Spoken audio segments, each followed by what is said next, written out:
ఈరోజైతే క్యాబ్ చాలా లేట్గా వచ్చింది. నేను వచ్చేసరికి టైం ఎంత అయిందో తెలుసా? ఇంటికి రీచ్ అయ్యేసరికి కరెక్ట్గా 3 అయ్యింది.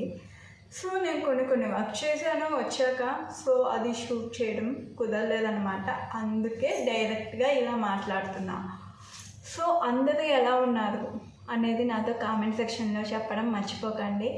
నేనైతే చాలామందిని చాలా మిస్ అవుతున్నాను, ఎస్పెషల్లీ నా ఫ్యామిలీని. మేము వచ్చేసరికి అందరూ పడుకుంటున్నారు, మేము లెగిసేసరికి అందరూ ఎవరెవరి పనుల్లో వాళ్ళు బిజీ అయిపోతున్నారు.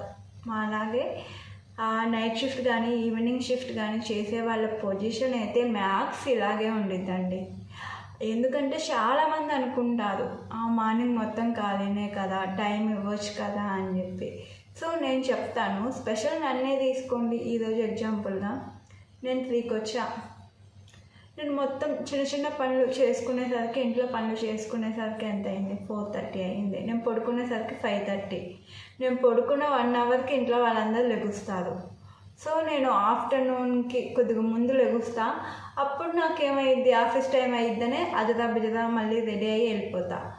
సో నాకు ఫ్యామిలీతో టైం అనేది కొద్దిగా మిస్ అవుతామన్నమాట.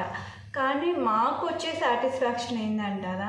మేము మా ఫ్యామిలీ కోసం కష్టపడుతున్నాం, మేము ఎవరి మీద ఆధారపడకుండా మాకు మేము సంపాదించుకుంటున్నాం అన్న సెల్ఫ్ సాటిస్ఫాక్షన్ అనేది మాకు చాలా ఉండిద్ది.